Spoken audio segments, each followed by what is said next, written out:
Modern Edinburgh is one of the most prosperous, cultured capitals in Europe, a city defined by its stone architecture, world-renowned universities, and high-value economy. Every year, millions of people travel here for its UNESCO-protected heritage sites and the largest arts festival on the planet. It is an environment that feels stable, wealthy, and permanent. Yet, the city's core is built atop a jagged, dead volcanic plug. Attempting large-scale urban development on this specific topography presents massive physical and engineering challenges. In the last 1,000 years, this plot of land has been subjected to repeated cycles of total destruction. It has been burned to the ground by invading armies, hollowed out by the plague, militarily occupied, and stripped of its political sovereignty. Edinburgh's global standing is the direct result of these crises. The city's history is a record of total collapse being used as the catalyst for structural reinvention. Geography was the city's only defense. Castle Rock provided a high, naturally fortified vantage point in a region defined by border warfare. The threat from the south was constant. In 1513, the Battle of Flodden wiped out 10,000 Scottish soldiers and the king himself. Decades later, the Rough Wooing campaign saw English forces systematically burn the city to the ground for 3 days. To protect the surviving population, the citizens constructed a massive defensive perimeter known as the Flodden Wall. While the wall provided security, it also created a permanent geographic trap. As the population grew, the stone boundary made horizontal expansion impossible. Unable to build outward, the pressure of a growing population forced the city upward. Residents built stone tenements reaching up to 14 stories high, packed along narrow alleys called closes.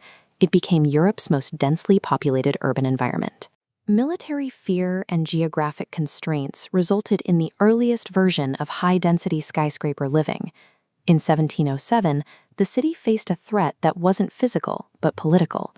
The Act of Union passed, merging Scotland into the Kingdom of Great Britain. The Scottish Parliament was dissolved, and the centre of national power was moved 400 miles south to London. Edinburgh was no longer the capital of a sovereign state. It was a provincial outpost of a new, larger empire. However, the Union allowed Scotland to keep its own legal system, its national church, and its universities. This meant Edinburgh's highly educated administrative and professional class remained in the city, but with no political outlet for their ambition. This class of thinkers turned their attention to the systematic study of human society, triggering the Scottish Enlightenment in the taverns of the Old Town. David Hume challenged the foundations of human knowledge. Adam Smith's The Wealth of Nations provided the blueprint for modern economics, and James Hutton's study of the local landscape founded the science of geology. This period of intellectual expansion required a new physical space. The city drained the Nor Loch, a polluted marsh to the north, to make room for a massive expansion. This became the New Town, an orderly grid of broad streets and classical Georgian facades that provided a physical contrast to the crowded Old Town. By losing its political power, Edinburgh pivoted toward academia and science, producing theories of economics and geology that still guide global industry today. This pattern of responding to crisis returned in the mid-20th century. Following the Second World War, much of Europe was in economic and spiritual ruin. In 1947, Edinburgh hosted an international festival of music and drama to reconnect a fractured civilization through art. The goal was to use cultural exchange as a method of post-war reconstruction.